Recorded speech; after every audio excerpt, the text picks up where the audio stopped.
Sai Reddy sir సహాయం చేస్తున్నారు, పెద్ద ఆయన, మంచిదే, తప్పే ఉంది దాంట్లో. ఆడపిల్లలు ఉన్నారు, 2 ఆడపిల్లలు పిలిచారు, వచ్చాను. 19 దిగాను. 20వ తారీఖు శాంతి నేను విశాఖపట్నంలో 4 ఫ్లైట్లు మారొచ్చాను సార్, ప్లీజ్ రిమెంబర్. 4 ఫ్లైట్లు మారొచ్చాను.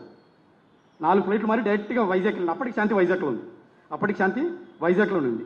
ఈ డేట్కి 4 ఫ్లైట్లు మారి వస్తే 19 సెప్టెంబర్ దిగితే 20వ తారీఖు నేను శాంతి వెళ్ళి ఇట్లా విజయసాయి రెడ్డి గారు చెప్పారు, అంటే పెద్దలు మనకేదో గైడెన్స్ ఇచ్చారు, బిల్డర్ గారి దగ్గరికి వెళ్ళి ఒక ₹1 కోటి బ్యాగ్ ఇస్తారు, మనం తెచ్చుకుందాము అని. అంటే ఆ విల్లా 2.5 crores కదా, ఒక 1 crore వైట్, ఒక 1.5 crore 1.6 బ్లాక్. సో మీకు కావాలంటే 1 crore ప్యాకెట్ కూడా చూపిస్తాను, ఆ డేట్ కూడా చూపిస్తాను నేను. నా ఆబ్జెక్టివ్ ఆ సెప్టెంబర్ 20లో